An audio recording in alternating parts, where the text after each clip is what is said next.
BFM Business, Intégral Bourse, jusqu'à 18h, le Club de la Bourse. Avec Sébastien Lemonnier, gérant chez Mansartis, Action Européenne, et Véronique Riche-Flores, économiste indépendante à la tête de RF Research. Véronique, j'aimerais que vous nous expliquiez, là, vous nous disiez juste avant la pause que Draghi finalement n'avait rien annoncé de nouveau. Non, mais bon, il rassure, il confirme que l'objectif de bilan est cette fois gravé dans le marbre et que tous les gouverneurs et membres du board sont derrière, que de nouvelles mesures pourront être prises. Évidemment, on pense alors peut-être aux obligations d'entreprise qui entreraient dans l'univers d'achat, pourquoi pas aussi un QI. Si jamais la situation des prix venait à se dégrader à nouveau, ce qui est fort probable, il l'admet lui-même, ça fera partie des conditions de réaction de la Banque Centrale Européenne. On avance quand même. On avance, oui, on continue à se prémunir et contre des risques qui étaient quand même très importants, et je pense qu'il était absolument indispensable que Draghi soit à la hauteur aujourd'hui, parce qu'on sentait bien que sinon ça risquait de mal se passer.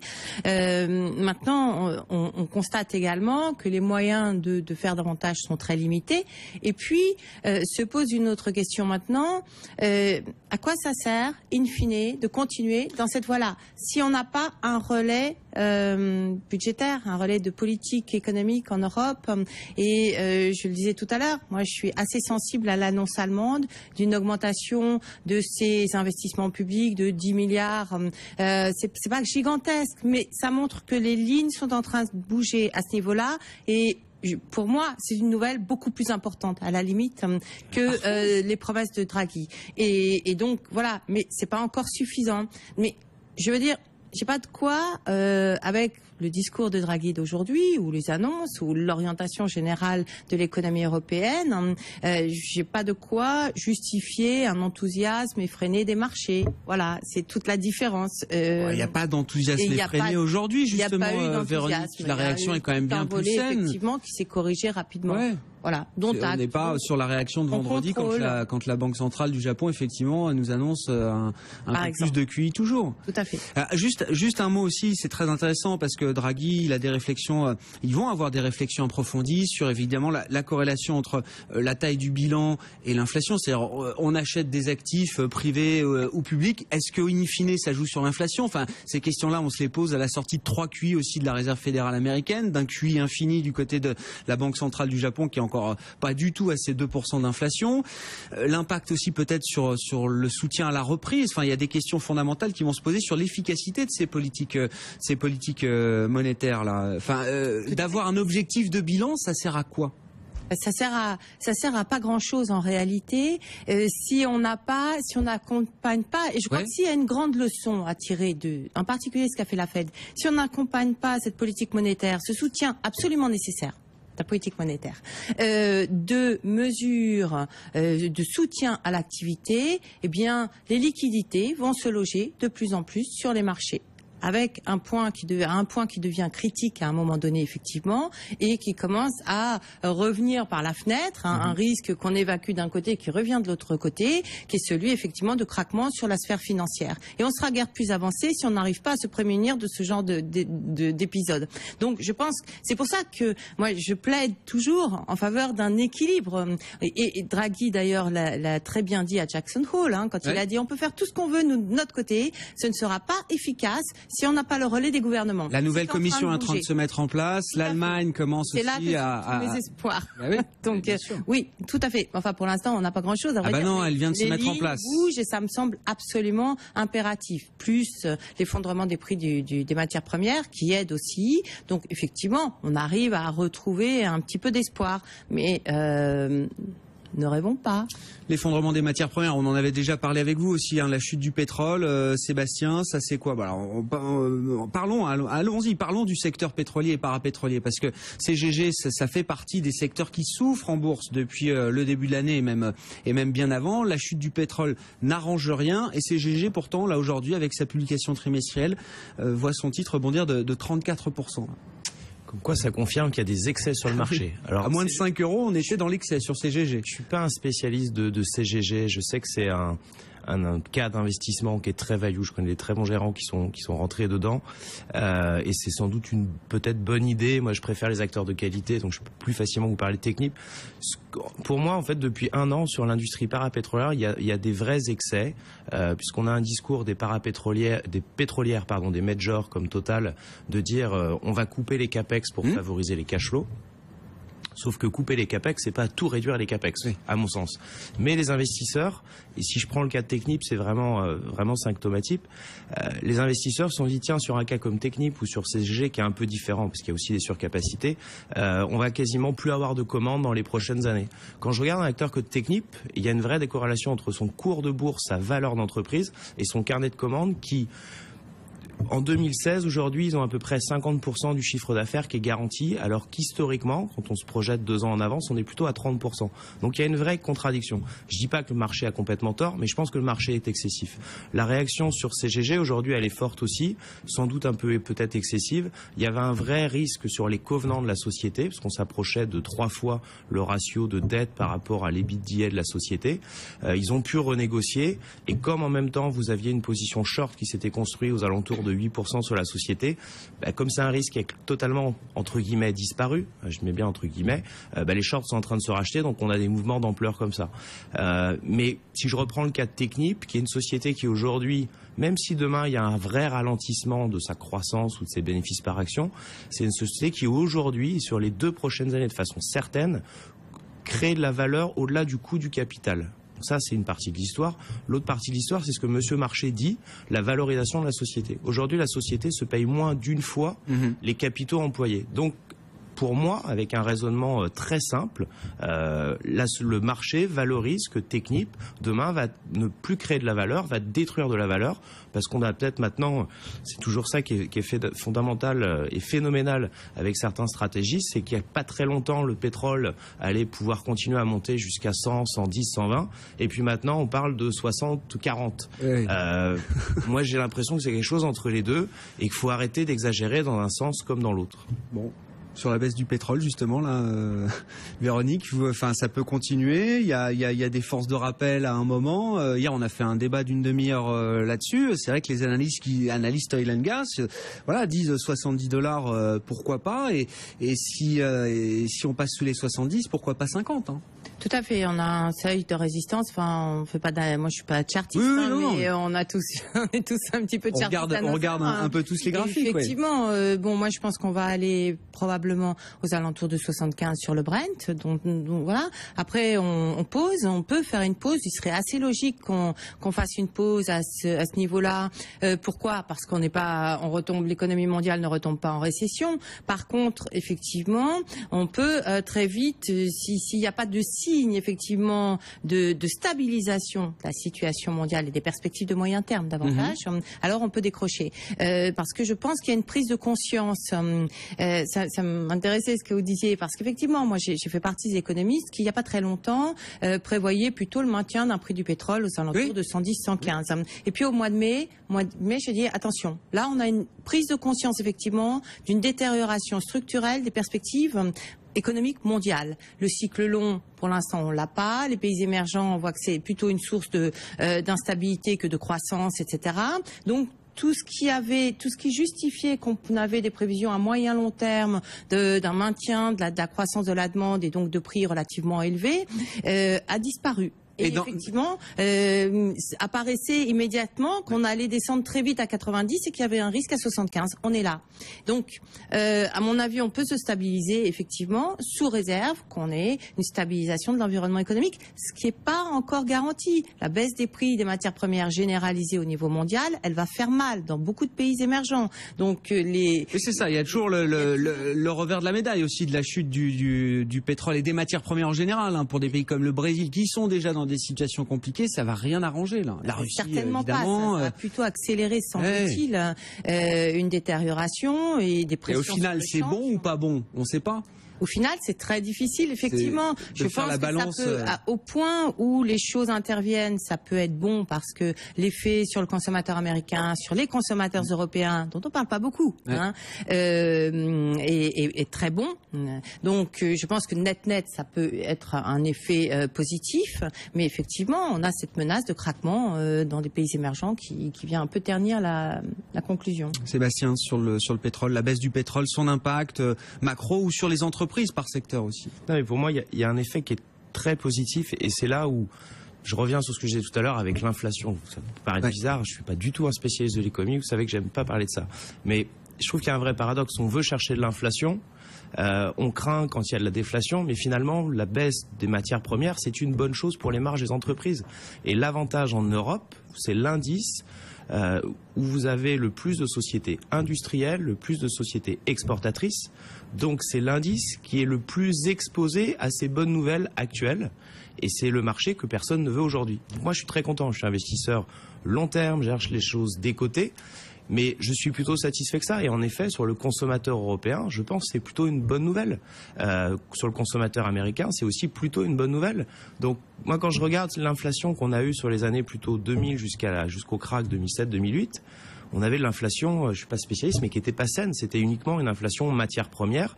Mais les salaires en Europe, ou notamment en France, n'ont pas augmenté plus que ça, voire même peut-être ont plutôt baissé avec le chômage. Donc, il faut aussi arrêter de vouloir tout et que tout soit parfait. Je pense que la bonne nouvelle, c'est que les marges des sociétés européennes vont continuer à s'améliorer. Quand les prix du pétrole, des matières premières sont chers, sont élevés, c'est pas forcément de la bonne inflation, c'est ce que vous dites. Mais à l'inverse, là, quand ils chutent, est-ce que c'est aussi de la mauvaise déflation, Véronique, parce que ça se diffuse, ça aussi. Et je pense qu'effectivement, paradoxalement, moi, j'ai utilisé le terme de reflation pétrolière liée à la chute des prix du pétrole. C'est-à-dire que, alors, la mauvaise nouvelle, et c'est là qu'on va voir un peu comment réagissent les marchés, c'est que le taux d'inflation en zone euro va probablement chuter en territoire négatif du fait des effets induits par la baisse du pétrole et des autres matières premières. L'ensemble des 19 pays bientôt.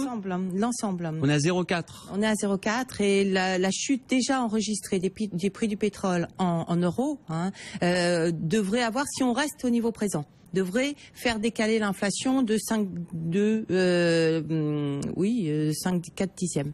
Donc c'est d'ici janvier-février. Voilà. Donc c'est ça aussi. Quand on aura des publications de chiffres d'inflation tous les mois, chaque mois encore inférieurs et qui passent sous zéro, je suis pas sûre que les marchés apprécient beaucoup quoi qu'on dise, quoi qu'on fasse aujourd'hui comme annonce. Par contre, du côté du consommateur, c'est autant de pouvoir d'achat. Et ça, c'est un demi-point de pouvoir d'achat potentiellement, sachant que le pouvoir d'achat des ménages européens progresse de 0,4 au cours des 12 derniers mois.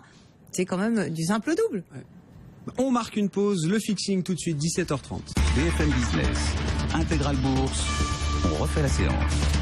Avec nos invités en plateau, Véronique Riche-Flores, économiste indépendante à la tête de RF Research, Sébastien Lemonnier, gérant action européenne chez Mansartis, et par téléphone Xavier Robert, responsable trading et arbitrage, Dodo et compagnie. Xavier, vous disiez être un peu déçu des volumes de la séance là. Ouais, on termine tout de même à 4,5 milliards, hein, donc, mais dans une journée comme aujourd'hui où on a vu vraiment énormément de publications et également donc une intervention de Mario Draghi qui a fait que les marchés étaient véritablement volatiles. Je trouvais en tout cas que c'était pas du tout particulièrement si animé que ça en dehors des valeurs concernées par les publications. Donc on a quand même vu certaines variations. On peut parler bien évidemment de CGG Veritas, mais qui a pu entraîner d'autres valeurs dans le secteur. Alors qu'est-ce qui s'est passé sur CGG là? Ce qui s'est passé sur CGG, tout simplement, c'est ils ont sécurisé et modifié les termes de leur dette et ils ont reconfirmé pas d'augmentation de capital. Donc ce qui a véritablement rassuré le marché, c'était ça qui a été à l'origine de la forte hausse. C'était une valeur qui était très shortée, beaucoup plus que les résultats en eux-mêmes, qui n'avaient absolument rien d'extraordinaire, mais un petit peu comme attendu. Donc ça a été véritablement le déclencheur, d'une hausse absolument incroyable, plus 34% aujourd'hui. Mais bon, il faut, si on essaie de voir un petit peu plus loin, on peut relativiser. On voit que CGG prête moins de 6 €, alors qu'il n'y a pas si longtemps que ça, elle était pas loin des 10, donc elle avait quand même énormément souffert, et donc le rebond d'aujourd'hui a été d'autant plus magnifié par cette récente performance. Bon, d'autres publications, alors bon, les banques ont été sanctionnées, Le Grand aussi là, qui est une des plus fortes baisses du CAC ce soir, moins 3% pour Le Grand, ils visent un peu le bas de leurs objectifs désormais. Ouais, Le Grand est un petit peu vraiment considéré comme la darling du secteur, je dirais, dans l'ensemble. Ils sont rarement décevants au niveau des publications par rapport à des des peers, comme on les appelle dans le secteur. Donc quand ils publient, on va dire de manière un petit peu décevante, c'est normal qu'ils soient sanctionnés. Mais au final, on voit Legrand qui termine en baisse de 2,79% aujourd'hui. C'est pas non plus une correction énorme, mais il y a forcément un petit peu de prise de bénéfice sur la valeur par rapport au secteur, en tout cas quand on voit une légère révision à la baisse de la guidance. Bon, et puis alors d'autres publications. Tiens, on va prendre 30 secondes pour parler d'Imerys, Sébastien. Vous avez du Imerys en portefeuille. Alors c'est qu'est-ce qu'ils font? On est dans l'industrie. Enfin, on est exposé à des secteurs industriels. C'est une bonne question parce que le paradoxe sur cette valeur, et c'est une de mes valeurs vraiment chouchou en ce moment. Il y a quasiment tous les analystes sell-side qui suivent la valeur, qui sont de l'industrie de la construction, qui du coup mettent des multiples qui s'associent aussi à la construction. Imerys, pour essayer de faire très simple, c'est une société qui est propriétaire de carrières de minerais partout dans le monde, avec une diversification qui est largement supérieure à tous les comparables, des positions de part de marché qui sont très fortes. Alors, on ne va pas rentrer sur toutes les mines, mais dans le kaolin, par exemple, ils ont 80% de part de marché dans le monde. Et cette société transforme ces minerais via du recherche et développement, qui sont d'ailleurs en croissance à l'intérieur du groupe, pour proposer des applications qui ont certes un biais plutôt cyclique, mais qui peuvent aussi avoir une application dans la vie de tous les jours, dans les cosmétiques, dans l'alimentaire, dans les cigarettes, qui peuvent avoir des applications dans l'industrie, dans l'automobile. Et c'est un groupe qui, du coup, crée de la valeur ajoutée, qui, pour moi, s'associe presque plus à une société de chimie, finalement, industrie, qu'une société de construction. Pourquoi c'est intéressant? On va y aller très très rapidement. Aujourd'hui, on a une société qui structurellement a amélioré son mix avec des nouveaux minerais, une plus de valeur ajoutée, une exposition sur des niches qui sont à plus forte croissance et une plus grande diversification. Ça, c'est première partie de l'histoire. Deuxième partie de l'histoire, la conséquence, c'est qu'on a une amélioration des marges et une amélioration du cash qui est généré par l'activité. À titre d'exemple, aujourd'hui, on a quasiment une marge qui se rapproche du pic de 2007, alors qu'on est toujours à 20% de volume en moins par rapport à 2007. Ah oui, donc gros travail de rationalisation et de restructuration de l'entreprise derrière. N'a pas une croissance exceptionnelle. Là encore, l'économie n'est pas dingue, donc elle n'a pas une croissance exceptionnelle, sauf qu'elle a une histoire d'amélioration de son cash qui est très forte, une amélioration de son retour sur les capitaux employés qui est très forte, et une capacité, parce que c'est aussi un autre élément, je pense, de soutien sur les marchés européens, des bilans forts. Que j'ai présenté la société il n'y a pas très longtemps, j'avais estimé à peu près 1 milliard en termes d'investissement pour des acquisitions, le potentiel de ce groupe. Hier, ils ont annoncé donc une nouvelle acquisition avec des critères financiers qui sont très stricts en termes de création de valeur pour l'actionnaire, qui rajoutent une diversification pour le groupe, qui rajoutent des mines, qui rajoutent des synergies, notamment de vente et pas forcément justement de coûts. Et donc c'est un groupe qui ça va prendre du temps pour qu'il y ait un re-rating au-delà du secteur de la construction en quelque sorte, mais c'est un groupe sur lequel je suis très à l'aise, même encore aujourd'hui avec le rebond il y a quelques jours, sur un horizon 24 mois, 3 ans, parce qu'on a aussi un management qui est très discipliné et qui fait les bonnes choses. Et Gilles Michel, l'ancien patron du FSI, je crois que c'est lui le patron d'Imerys aujourd'hui. Je crois que c'est ça, et avec un actionnaire aussi de bonne qualité, GBL, qui a 53 ou 57% du capital, voilà. Qui est très investi évidemment dans pas mal de sociétés françaises, européennes. Alors il y a aussi l'histoire Technicolor. Là aussi ça a été une belle recovery sur les marchés ces derniers temps, enfin ces derniers mois, ces derniers trimestres. Xavier, aujourd'hui, comment on explique l'histoire là? Ils sont en conflit avec leur actionnaire principal, c'est ça, le titre perd 9% là ce soir.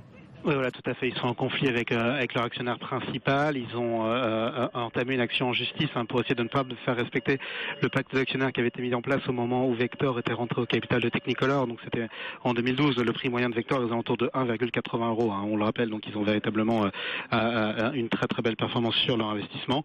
Il semblerait, d'après les Échos, qu'ils soient beaucoup plus en faveur d'une vente par appartement finalement de Technicolor, ce qui n'est pas du tout la stratégie mise en place par le management depuis l'entrée d'ailleurs de Vector au capital, et donc pour pouvoir sortir finalement de cette impasse, Technicolor veut rompre les termes du contrat de l'époque. Donc on se retrouve dans une situation où de prime abord on pourrait se dire on a un actionnaire qui voudrait vendre la société par appartement, c'est plutôt pour le cours de bourse, mais ils ont que 2 administrateurs sur 10, on le rappelle, au board de Technicolor, et le management a prouvé que sa stratégie de recovery était particulièrement pertinente, mais on peut imaginer que ce conflit pourra à terme entraîner la sortie complète de Vector du capital, et surtout quand on voit la plus-value qu'ils ont, d'où la baisse du cours de bourse aujourd'hui. Bon, le titre Technicolor effectivement affecté par ce conflit ouvert, moins 9%. Merci Xavier Robert, responsable trading et arbitrage. Et puis alors un mot quand même, on redit un mot de Super Mario, Véronique. Ça a été aussi effectivement un des événements de cette séance. Bon, vous dites il a fait le job en termes de communication. Vous n'êtes pas plus rassuré que ça pour l'avenir pour autant? Pas plus rassuré. C'est pas que je sois pas rassurée sur la BCE. Je pense qu'effectivement, s'il y a besoin, ils feront. Je pense malheureusement, effectivement, qu'il risque d'y avoir besoin. Ce qui me désole. Et pourquoi? Parce que essentiellement, parce qu'on n'a pas le mixte de politique économique, parce que les gouvernements et l'Europe ne fait pas encore suffisamment son travail. Même si j'ai bon espoir et je crois qu'on a des preuves aujourd'hui que les lignes commencent à bouger, y compris à ce niveau-là. Vous le disiez tout à l'heure, la meilleure nouvelle de la journée, c'est peut-être l'annonce par Wolfgang Schäuble que l'Allemagne va ajouter 10 milliards d'euros d'investissement public d'ici 2018. De mon point de vue, oui, c'est ce type de nouvelles que j'attends aujourd'hui, justement pour donner un sens aux efforts de la BCE et pour que ces efforts puissent finalement arriver jusqu'à l'économie réelle et ne pas se cantonner au marché. Et là, il faut effectivement que les gouvernements déploient et que la Commission européenne, donc on a ce plan d'investissement de 300 milliards qui va se faire et qui est déjà une bonne direction. Il va falloir sans doute en ajouter un petit peu plus. Et donc voilà, parce que si vous voulez, on peut regarder des milliers de milliards de la BCE, le bilan de la BCE. On peut regarder le bilan de la Banque du Japon, par exemple, également. 50% du PIB, ils sont bien partis pour être à 70% dans 4 ou 5 trimestres. C'est considérable. Est-ce que le Japon va créer pour autant des emplois? Est-ce qu'ils vont exporter davantage? Est-ce qu'ils vont investir davantage? Je suis loin d'être convaincu. Et c'est tout le problème. Et il faut cette action des banques centrales. Il faut également les mesures qui encouragent l'investissement, qui fassent que on arrive à concrétiser. Qu'est-ce qui fait qu'on arrivera à le concrétiser? Qu'est-ce qui fait qu'on peut avoir espoir dans la nouvelle commission Juncker, dans les gouvernements nationaux aussi? Parce que quoi? Parce qu'on n'a plus le choix là. C'est la dernière chance, la dernière commission possible. Soit on sauve la zone euro, soit cette commission c'est la dernière. Oui. C'est mon intime conviction, effectivement. Je pense que la situation est critique. Je pense que néanmoins, après 4 ans de mauvaise gestion, depuis 2010, de la crise souveraine, il y a une évidence que le plan de sortie de crise n'était pas le bon et qu'il va falloir faire différemment. Donc on peut encore faire différemment. On peut redresser la barre. Bien sûr, on a tous les moyens en Europe. On est l'Europe. Et j'aimerais bien justement que de temps en temps on entende ce discours. On a une Europe qui représente une part considérable de l'économie mondiale, qui a des capacités de financement, qui a une banque d'investissement, la plus grande banque d'investissement au monde, la Banque européenne d'investissement, à laquelle on peut donner des leviers et des directives ou du sens, je dirais. Et on a par ailleurs une banque centrale qui est là effectivement pour colmater et pour assurer l'assainissement en profondeur du système bancaire. Donc on a tout ce qu'il faut. J'ai l'impression qu'il manque un discours, il manque de l'ambition et j'ai envie de dire arrêtons de regarder les pouillèmes de déficit à droite à gauche et de perdre notre temps là-dessus. Attaquons-nous au plan de croissance structurelle pour l'Europe. Et vous avez l'impression que Juncker il arrive là avec une crédibilité, une cote de confiance suffisante pour endosser. Non mais je mets même de côté ce qui se passe du côté du Luxembourg et le scandale d'optimisation fiscale. Je rentre même pas là-dedans. Je crois pas parce que c'est pas quelqu'un qui est nouveau, Jean-Claude Juncker, sur la scène politique européenne. Il n'est pas tout à fait nouveau. Il vient pas avec un crédit considérable. Donc, a priori, on n'a pas vraiment envie de lui faire confiance spontanément. Après, c'est un politique. Et s'il a un tout petit peu de lucidité, il regarde la situation, soit il est le dernier président de la Commission européenne, qui sera la dernière, soit c'est l'homme qui est capable de redresser l'Europe. À tout choisir en tant que politique, je lui fais confiance. La deuxième option. On marque une dernière pause. Merci Xavier d'avoir été avec nous pour le fixing, la clôture. Xavier Robert chez Odo et compagnie, Véronique Riche-Flores et Sébastien Lemonnier, vous restez avec nous. On se retrouve dans un instant. BFM Business, Intégral Bourse, 15h, 18h, la bourse en temps réel.